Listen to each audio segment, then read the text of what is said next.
Vous écoutez le journal d'Iggy, chapitre 51. Le bon moment pour acheter son cheval. Bonjour et bienvenue dans le podcast équin qui raconte le quotidien en tant que propriétaire de chevaux. À chaque rendez-vous, je partage avec vous et le plus d'objectivité possible mon aventure avec ma jument Iggy. Que vous soyez simple cavalier ou récent propriétaire, vous trouverez dans ce podcast de l'inspiration, de l'introspection, des témoignages, des idées mais aussi des outils pour vous permettre à votre tour de passer à l'action pour construire votre histoire rêvée aux côtés des chevaux. Que ce soit en solo ou avec mes invités, je pose ici tout haut les questions que tout le monde se pose tout bas. Ceci est un épisode Pony Talk. Les épisodes un petit peu plus courts, un petit peu plus spontanés, que je vous propose pour reprendre ensemble une idée reçue qui a la peau dure dans le monde de l'équitation ou la belle vie sur Instaponey. Dans ces épisodes, je mets donc mes réflexions à nu et je vous les partage avec sincérité par rapport à là où j'en suis dans mon cheminement. Le but c'est de prendre du recul ensemble et d'arriver une fois de plus à se poser les bonnes questions. Salut tout le monde!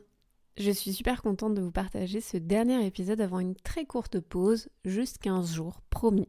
Mais pendant ces 15 jours, je ne vais pas chômer. Déjà, première annonce, je pars en stage d'observation à TAC pour aller voir les chevaux de Przewalski avec Hélène Roche. L'occasion pour moi de continuer à me former. Mais j'ai aussi un deuxième gros projet qui arrive pour le journal d'Iggy. Certaines d'entre vous le savent déjà, mais je prépare la toute première promo pour mon programme Devenir propriétaire. Je ne vous en dis pas plus aujourd'hui et je ne vous spoile pas trop, mais j'en reparlerai très vite ici même et sur mes réseaux sociaux. Aujourd'hui, j'ai quand même envie de planter une première petite graine et de vous parler du bon moment. Le bon moment pour acheter son premier cheval. Le bon moment pour devenir propriétaire. Le bon moment pour prendre une DP. Le bon moment pour acheter peut-être un deuxième cheval. Mais qu'est-ce que c'est que le bon moment ? C'est là-dessus que j'aimerais vous faire réfléchir aujourd'hui. Ça vous dit ?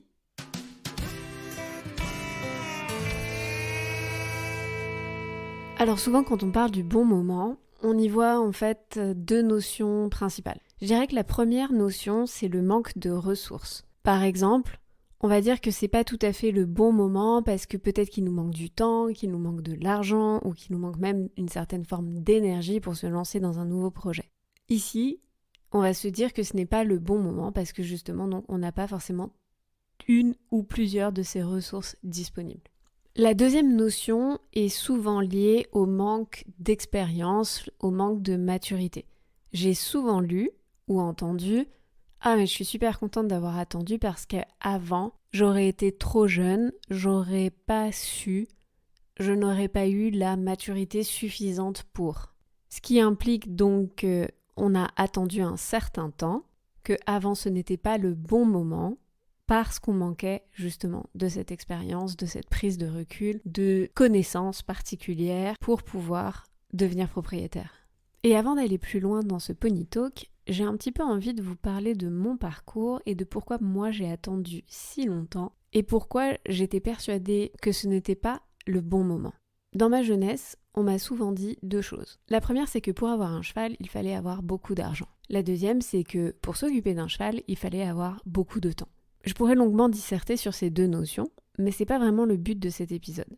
Oui, le cheval est un investissement en soi. Et qui dit investissement dit une certaine somme d'argent et une certaine somme de temps. Le problème là-dedans, c'est la notion du beaucoup. Parce que beaucoup, c'est très vague. Ça ne veut rien dire. C'est trop flou. Ce n'est pas assez clair, ce n'est pas assez précis pour qu'on arrive réellement à se représenter quel investissement ça demande et quels sont les choix qu'il faut faire pour y accéder. Ce qui m'amène du coup à la raison du pourquoi j'ai attendu si longtemps.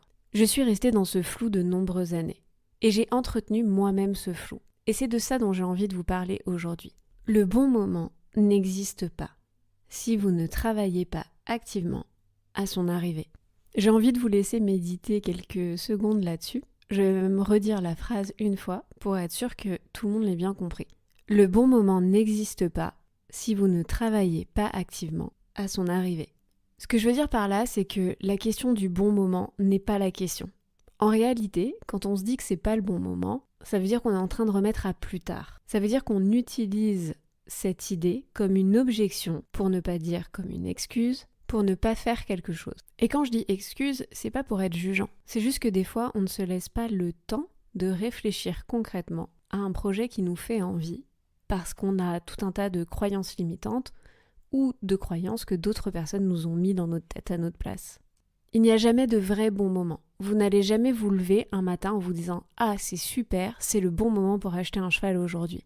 Ça n'existe pas, je suis désolée de vous l'annoncer si brutalement, mais ça n'existe pas. Parce que votre bon moment ne correspond peut-être pas au bon moment de quelqu'un d'autre. Le bon moment, c'est une notion floue.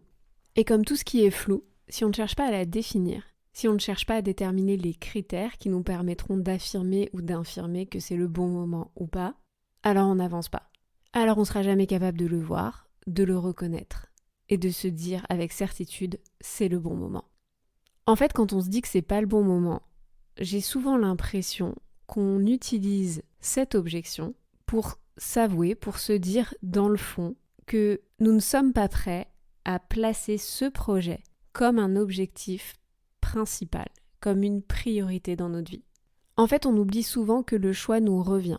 J'ai envie de reprendre un petit peu les deux notions que j'ai partagées en tout début d'épisode et de les croiser avec mon parcours pour rendre tout ce que je suis en train de dire un peu plus compréhensible.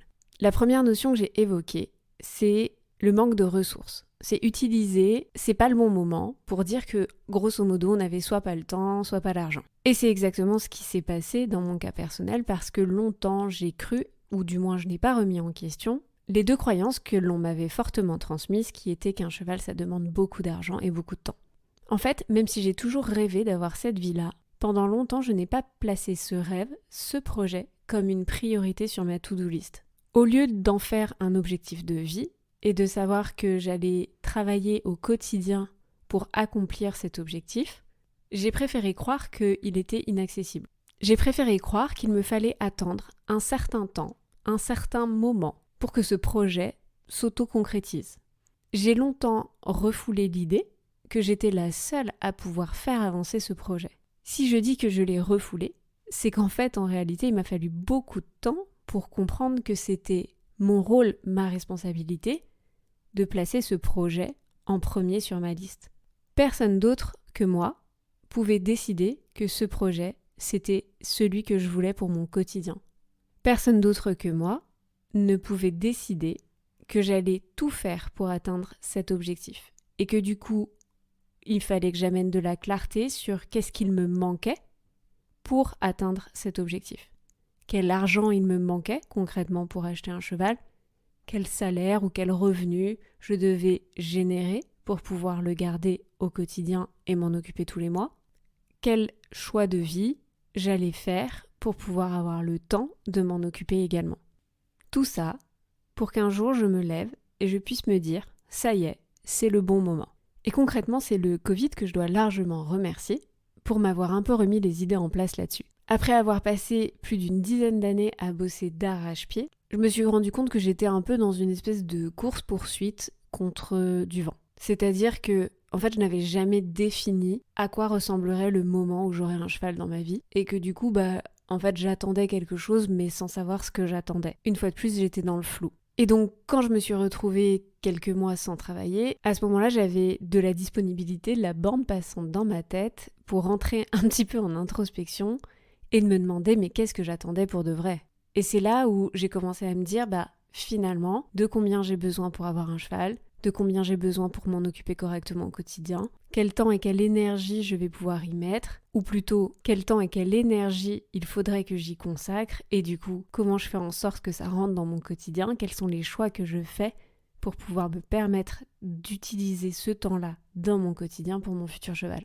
Et c'est seulement une fois que j'avais mis tout ça super au clair dans ma tête que j'ai pu déterminer quand ce serait le bon moment. Et finalement, quelques mois plus tard, c'était pas si compliqué, c'était le bon moment. C'était le bon moment parce que j'avais enlevé tout le flou. De la clarté est née la confiance de réaliser mon projet. Et c'est pour ça que je vous dis que le bon moment n'existe pas, sauf si vous ne travaillez pas activement à son arrivée. Tant que vous n'avez pas décidé qu'avoir votre cheval c'était votre projet prioritaire, ça veut dire que vous n'allez pas chercher à le préciser et à savoir quelles sont les étapes qui vous éloignent de la concrétisation de ce projet. Et tant que tout ceci n'est pas clair, alors vous ne pouvez pas avancer. Vous ne pouvez pas prendre les bonnes décisions pour vous rapprocher de cet objectif. Et il en est de même pour la notion autour des connaissances, de l'expérience, etc. Si vous n'amenez pas de la clarté sur quelles sont les connaissances minimum qu'il vous faut pour avoir un cheval, quelle est l'expérience minimum que vous aurez acquise et qui vous mettra en confiance pour avoir votre propre cheval, alors ce ne sera jamais le bon moment. Alors vous ne pouvez pas travailler, vous ne pouvez pas faire avancer activement le bon moment. Si vous placez en tête de liste ce projet, si vous décidez que c'est votre nouvelle priorité, alors vous pouvez auditer vos connaissances. Vous pouvez commencer à vous dire où est-ce que je suis à l'aise, où est-ce que je suis pas à l'aise. Qu'est-ce qui me manque dans le quotidien pour réussir à faire ceci ou réussir à faire cela. Qu'est-ce qui me manque comme connaissance pour être capable de me débrouiller seule sur tel sujet ou tel sujet. Et en fait, c'est en listant et en précisant tous ces points que du coup, vous pouvez mettre un plan d'action en marche pour accomplir toutes ces petites tâches, tous ces points manquants pour arriver au bon moment. Et pour finir, c'est la même chose avec l'âge. Le bon moment, c'est jamais une question d'âge. C'est pas parce que vous allez vous réveiller et que vous aurez 18 ans que ce sera un meilleur moment que si vous en avez 25, 40, 60, bref. L'âge n'est ni un critère de réussite, ni une définition du bon moment. Alors j'aimerais vraiment avoir votre avis et que vous me répondiez en commentaire sous cet épisode dans Apple Podcasts, Spotify ou sur mon compte Instagram, qu'est-ce que c'est que le bon moment pour vous? Ou plutôt devrais-je dire, est-ce que vous aussi, vous vous êtes réveillé un matin et vous vous êtes dit que si vous ne faisiez pas avancer ce projet, jamais il n'arriverait, jamais il n'y aurait de bon moment pour démarrer? Est-ce que tout ceci vous parle? Est-ce que ça vous fait vous poser des questions sur vos propres choix, sur quels sont vos critères justement pour juger de quand est-ce que ce sera possible ou pas possible? Bref, je veux tout savoir. Je finis cet épisode par une petite annonce. Si vous souhaitez vous tester, pour savoir justement si vous êtes fait, si vous êtes prêt, ce qu'il vous manque pour devenir propriétaire, j'ai préparé un quiz en bonus. C'est 8 questions, tout pile, donc ça va pas prendre des heures. C'est 8 questions tout pile pour appréhender la question du propriétariat et vous aider justement à y voir plus clair pour savoir si c'est sur cette rentrée qui arrive ou pas que vous pouvez franchir le pas, que vous pouvez hisser ce projet tout en haut de votre pile. J'espère que ça vous plaira et n'hésitez pas aussi à me faire vos retours sur ce quiz-là. Pour faire le quiz, rien de plus simple, je vous ai mis le lien en description de l'épisode. Comme annoncé en intro, le podcast va donc faire une petite pause très courte. Je vous promets qu'on revient dès mi-septembre, juste après la rentrée. D'ici là, vous pouvez nous envoyer tout votre amour en laissant des commentaires ou une notation 5 étoiles sur Apple Podcasts ou Spotify. Et vous pouvez aussi suivre notre quotidien sur Instagram ou TikTok @iggy.journal. C'est d'ailleurs sur mes réseaux sociaux que je vous tiendrai au courant de tous les nouveaux projets et vous pourrez suivre aussi les backstage de mon stage à TAC aux côtés d'Hélène Roche. Merci de votre écoute et à très vite.